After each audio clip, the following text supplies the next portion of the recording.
हमारी संस्कृति, हमारे संस्कार सदा रहे हमारे साथ।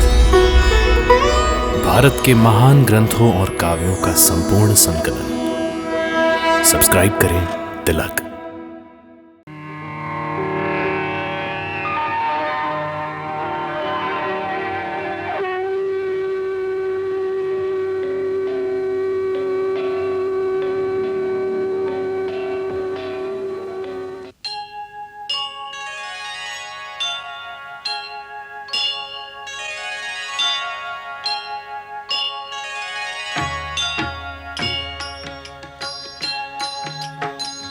सीताराम चरित अति पावन, मधुर सरस अरु अति मन भावन।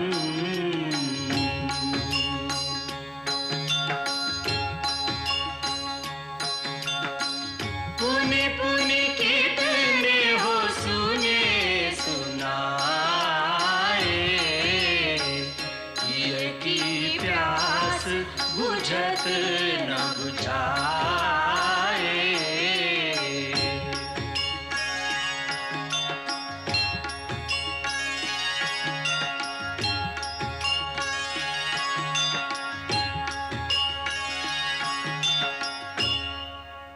यदि यही बात है तो हमारे होते हुए तुम अपने आप को निस्सहाय मत समझो। अंगद, तुम हमारे पुत्र समान हो। हम तुम्हें तुम्हारा राज्य वापस दिलाएंगे। तुम्हारे पिता की गद्दी पर तुम्हारा ही अधिकार है। तुम अपने आप को विवश मत समझो। अपने हृदय में प्रतिशोध की ज्वाला को बुझने मत दो। तुम राम के विश्वसनीय हो। उसका लाभ उठाकर अकेले में चुपचाप उसका वध करके अपने पिता की हत्या का बदला ले लो। यही एक वीर पुत्र का कर्तव्य है।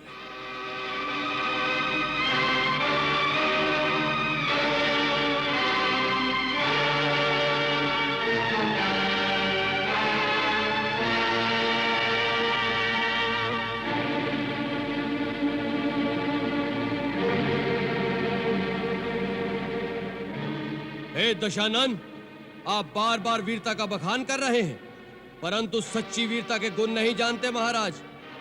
प्रतिशोध वीरता की निशानी नहीं होता और कायर कभी शत्रु को क्षमा करने का साहस नहीं कर सकता। यदि श्री राम प्रभु आपके अपराधों को भूलकर आपको अपनी शरण में आश्रय प्रदान कर दे तो यह उनकी महानता है, उनकी उदारता है, उनकी परम वीरता है, कायरता नहीं। जिन्होंने अपने बाणों से आपकी नानी ताड़का, आपके मामा मारीच, आपके भाई खर दूषण जैसे योद्धाओं को आपकी विशाल सेना समेत अकेले ही मार दिया, उन्हें शक्तिहीन मत समझिए। वो तीनों लोगों के स्वामी है। मेरे महाबली पिता ने मरते समय मुझे यह भेद बताया था और आज्ञा दी थी कि मैं उनके श्री चरणों की सेवा करता रहूं। इसलिए आपको मुझ पर दया करके मेरी सहायता की आवश्यकता नहीं। अब अपने आप पर दया कीजिए और हो सके तो श्री राम की शरण में जाकर अपने देश और राक्षस जाति का नाश होने से बचा लीजिए। बस!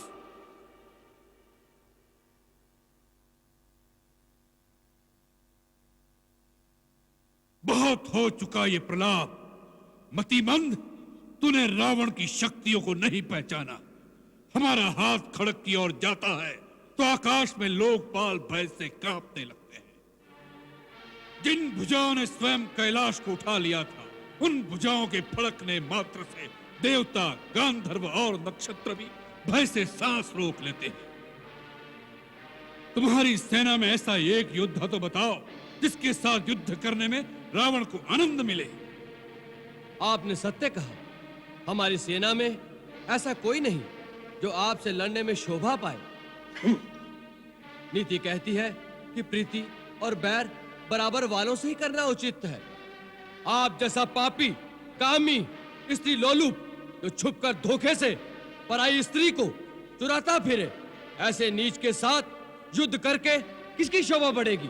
सावधान अंगद!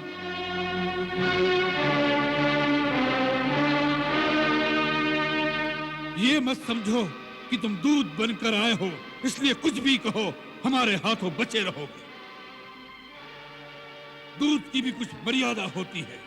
यदि रावण के सामने सीमा से आगे बढ़ा तो यही तेरा शेष प्रलाप होगा। अब आगे, यदि तुझे रावण की सहायता नहीं चाहिए तो उसके क्रोध से डरो। रावण रावण कितनी बार इस नाम को दोहराएंगे महाराज? मैं ये जानना चाहता हूँ कि जगत में कितने रावण हैं। मैंने कितने ही रावणों के नाम अपने कानों से सुन रखे हैं। महाराज, इनमें से आप कौन से रावण हैं?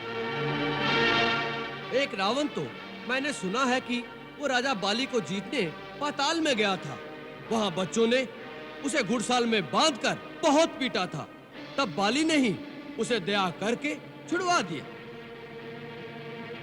और एक रावण के विषय में मैंने सुना है कि सहस्त्रबाहु ने एक जंतु की भांति कीड़ा समझकर पकड़ लिया था। तब पुलस्त मुनि ने उसे छुड़वा लिया था। एक और रावण की बात कहने में संकोच लगता है, क्योंकि कहते हैं मेरे पिताश्री उसे अपनी काख में दबाकर अपनी पूजा करते रहे।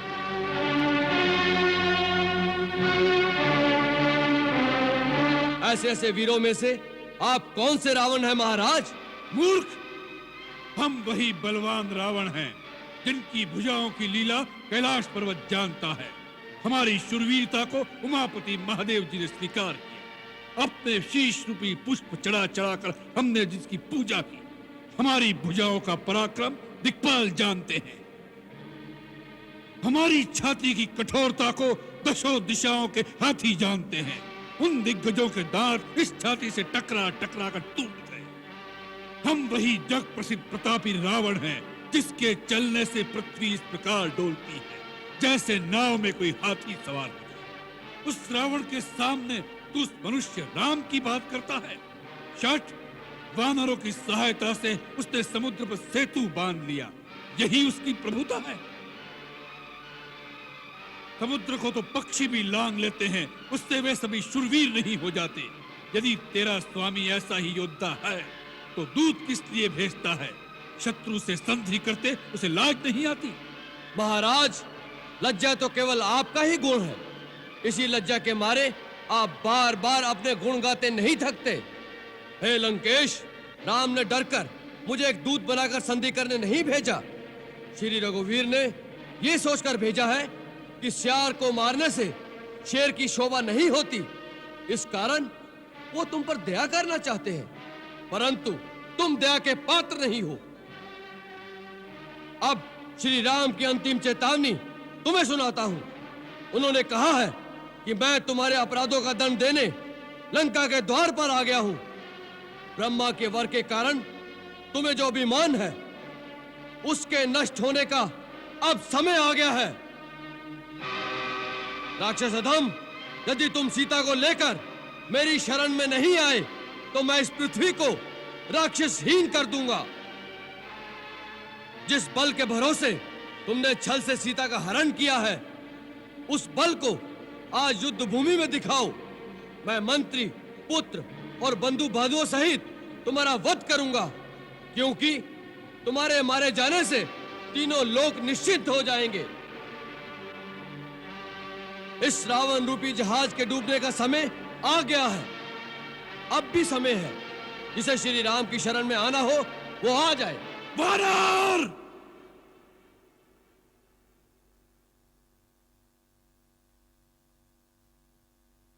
अब इसने अपने जीने का अधिकार खो दिया है। इसी सभा में इसका सिर काटकर इसे रावण की शक्ति का आभास करा दो। आज्ञा का पालन हो।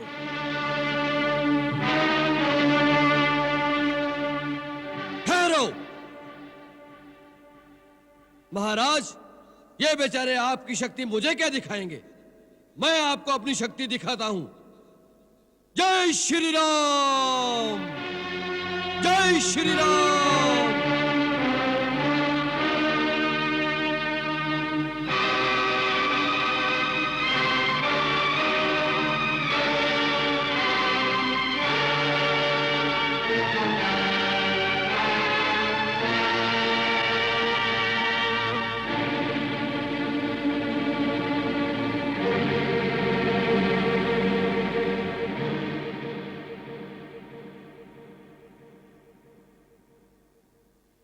हे लंकेश, यदि आपको अपने योद्धाओं की शक्ति पर बड़ा मान है तो मैं श्री राम की ओर से आपके समस्त योद्धाओं को चुनौती देता हूं।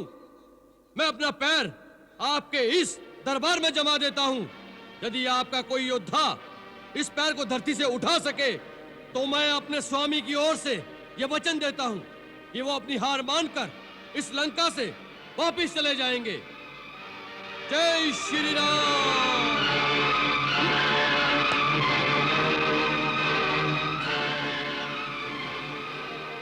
समुझ प्रताप राम कपि कोपा, सभा माझ पन करि पद रोपा। जो मम चरण सकसि सठ टारी,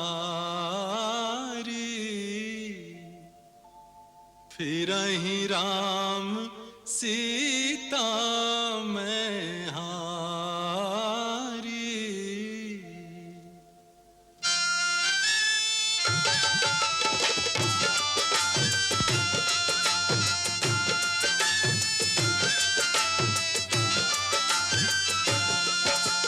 गड़ गयो खंभ हमारा,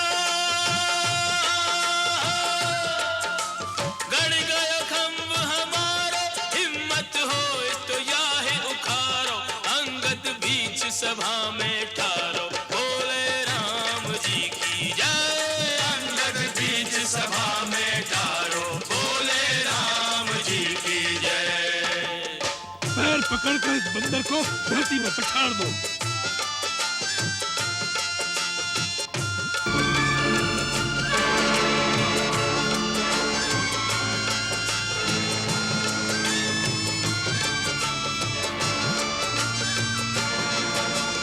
एक एक जोधा आवे, एक एक जोधा आवे। अपनी सारी शक्ति लगावे, पग नहीं डिगे वीर मुस्कावे। रे बोले राम जी की जय, पग नहीं डिगे वीर मुस्कावे। बोले राम जी की जय।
मुस्कावे रे बोले राम जी की जय। पग नहीं डिगे वीर मुस्कावे बोले राम जी की जय।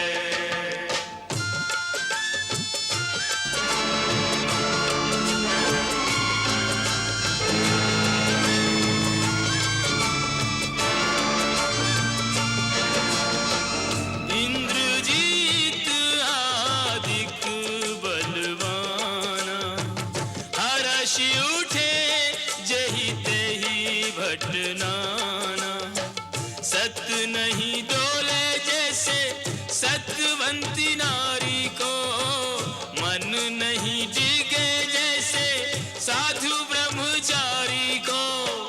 अटल विश्वास जैसे प्रभु के पुजारी को। पग है अटल यो अंगद बलधारी को। सभा अचंभित सारी, ओ सभा अचंभित सारी, ऐसो नहीं देखो प्रणधारी। या को राम भरोसा भारी बोले राम जी की जय। या को राम भरोसा भारी बोले राम जी की जय। बोले राम जी की जय। बोले राम जी की जय। बोले राम जी की जय।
मूर्ख, चरण पकड़ने हैं तो जाकर श्री राम के चरण पकड़, जिनके चरणों में मुक्ति का द्वार है। मेरा पैर क्यों पकड़ता है? मेरी चुनौती आपके योद्धाओं को थी, आपको नहीं। आपको तो मैं फिर यही कहूंगा, श्री राम के चरण पकड़ लीजिए तो आपका कल्याण हो जाएगा। मैं कल सूर्योदय तक का समय देता हूं, उसके पश्चात लंका पर चढ़ाई कर दी जाएगी।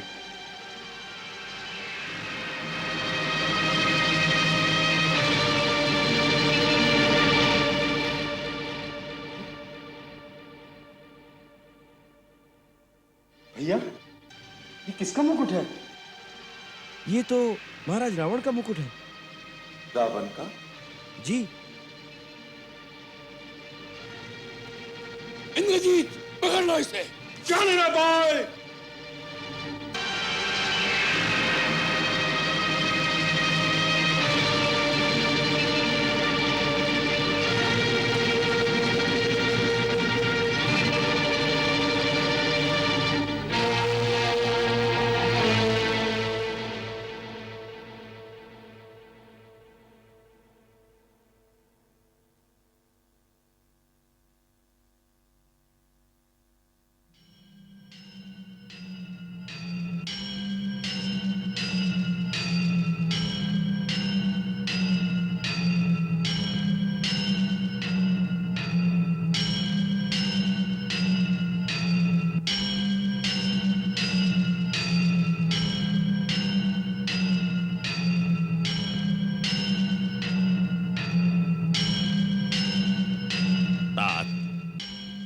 यद्यपि अंगद के शांति प्रस्ताव को तुमने ठुकरा दिया है, फिर भी बात अभी तक तुम्हारे हाथ में है। एक रात में तुम होनी को बदल सकते हो, विप्लव का मुख मोड़ सकते हो। विप्लव? कैसा विप्लव? कहां मच गया विप्लव?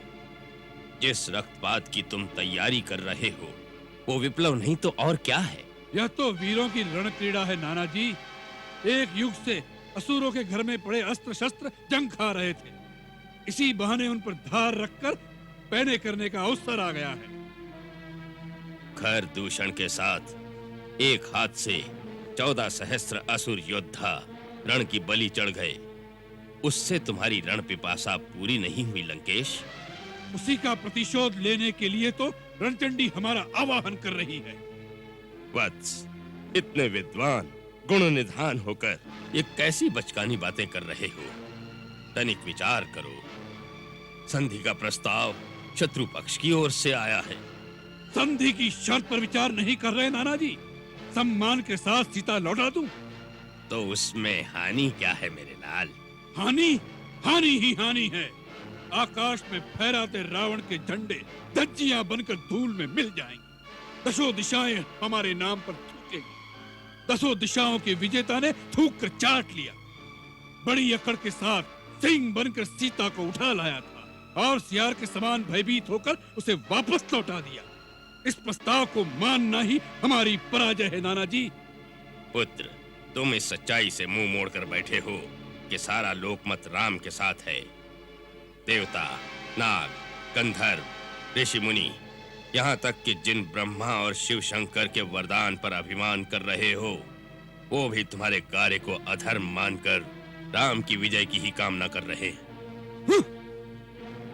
तुम दिग्विजयी हो, परंतु दिगंत में तुम्हारा हित चाहने वाला कोई नहीं है लंकेश।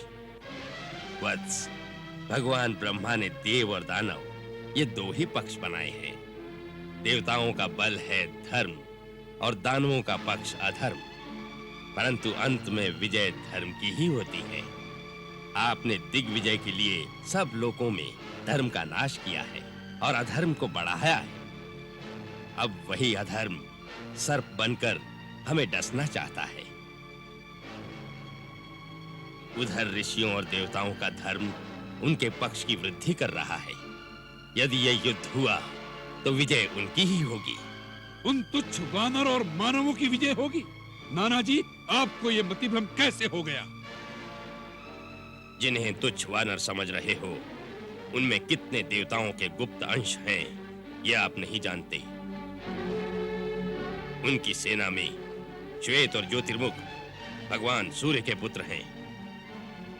हेमकूट वरुण का, नल विश्वकर्मा का और महापराक्रमी दुर्धर वसु का पुत्र है। नील अग्नि का पुत्र है। राजकुमार अंगद जो आज दरबार में आया था, वो देवराज इंद्र का नाती है। महाबली मैंद और द्विविद दोनों अश्विनी कुमार के पुत्र हैं और इन दोनों ने ब्रह्मा जी की आज्ञा से अमृत पान भी किया है। वे अमर हैं।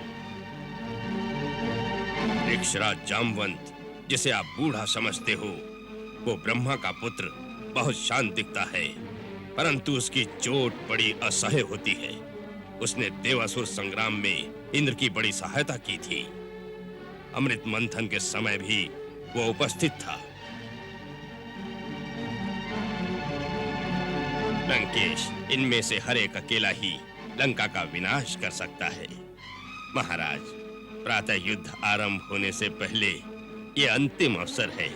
इसीलिए मैं बार बार आपको यही समझा रहा हूं कि इस युद्ध में राक्षस जाति का विनाश हो जाएगा। मुझे सारे अपशकुन राक्षसों की पराजय के दिखाई दे रहे हैं। अपशकुन? कैसे अपशकुन दिखाई दे रहे हैं? नगर के चारों ओर सियार और गिद्ध भयानक शब्द कर रहे हैं। दिशाएं धूल से मलिन हो गई हैं। यज्ञ, बलि का हविष्य कुत्ते खा जाते हैं।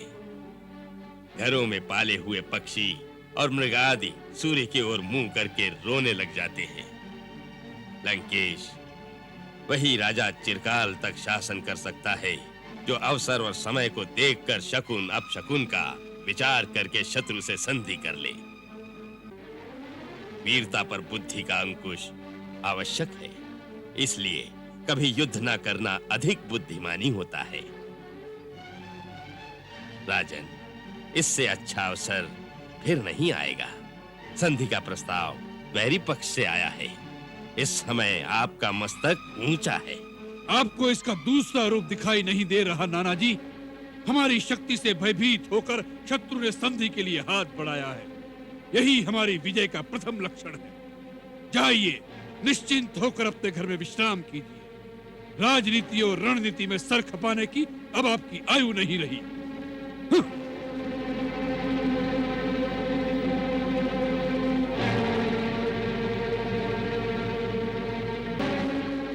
अच्छा हो तव्यता बलियसी।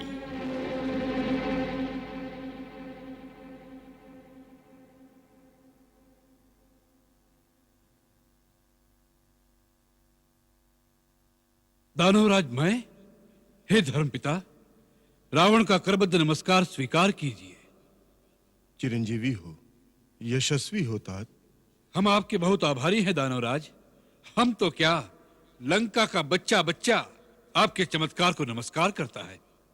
एक जंगली उद्दंड वानर ने संसार की सर्वोत्तम लंका को उजाड़ दिया।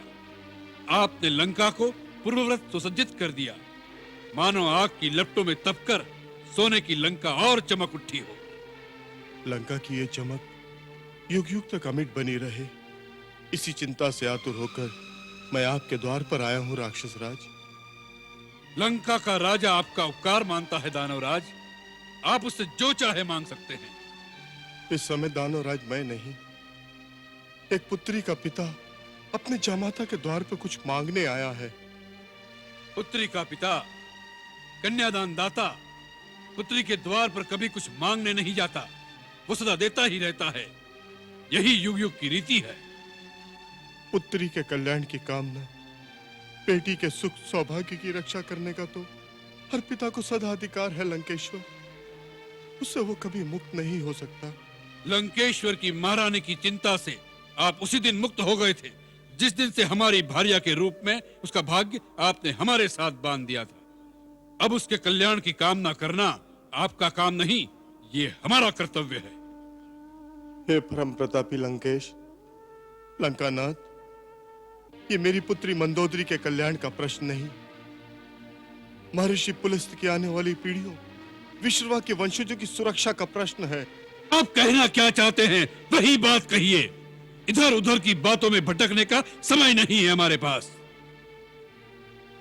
तात, तुम्हारा पिता तुलसोसुर तुमसे हाथ जोड़कर विनती करता है कि सीता के मोह से अपने मन को मुक्त कर लो। क्यों? किस लिए? इसलिए कि वह वन वन भटकने वाला वनवासी कुछ भालू वानरों को इकट्ठा करके हमें गिदड़ भभकी दे रहा है। तुम उस वनवासी तपस्वी को पहचान नहीं रहे हो तात। आपने जान लिया? आपने पहचान लिया उसे? हाँ, मेरे अंतर चक्षु कहते हैं कि वो कोई और नहीं, साक्षात सर्वशक्तिमान त्रिलोकीनाथ है। कौन है त्रिलोकीनाथ? हमसे बड़ा कौन है तीनों लोकों में आज? तात, तुम तो त्रिलोक विजेता हो, वो तो त्रिलोक रचयिता है, साक्षात विष्णु का अवतार है। अवतार है, विष्णु का अवतार है।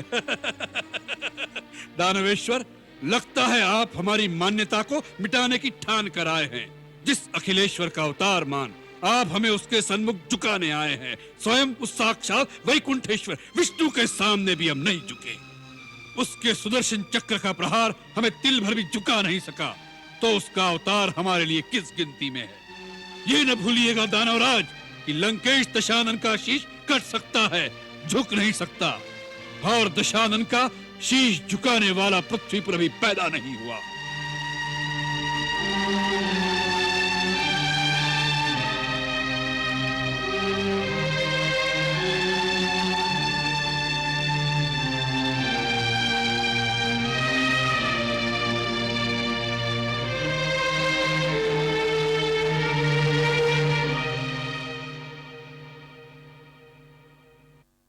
बेटे, मेरे लाल, तप करने जाने से पूर्व कहे हुए तुम्हारे पूज्य पिता के वचन मेरे कानों में गूंज रहे हैं। क्या वो सत्य हो जाएंगे? बड़ों की बात में कुछ तत्व होता है, कुछ तथ्य होता है। अपने नाना जी की बात न मानकर तुमने अच्छा नहीं किया। माता, रावण अब दूध पीता अबोध शिशु नहीं, बड़ों की उंगली के सहारे चलने वाला नन्हा नादान नहीं, पाठशाला में बैठ गुरु के पास पाठ पढ़ने वाला विद्यार्थी नहीं। अपना भला बुरा भली भांति समझता है आपका पुत्र। माता, यही तेरा अहंकार है मेरे बेटे। माता, आपने हमें जन्म अवश्य दिया है, परंतु हमारे जीवन के निर्माता हम स्वयं हैं। स्वयं भू है रावण, एको हम द्वितीयो न अस्ति, न भूतो न भविष्यति। हम हमारा भूत भविष्य वर्तमान स्वयं बनाएंगे। आपको हमारी चिंता करने की कोई आवश्यकता नहीं माता।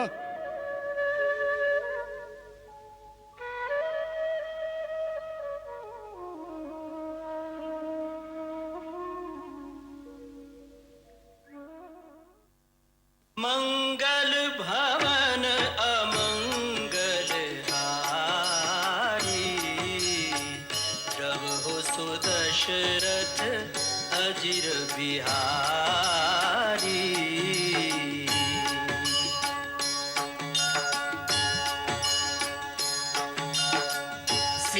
सीताराम चरित अति पावन, मधुर सरस अरु अति मन भावन।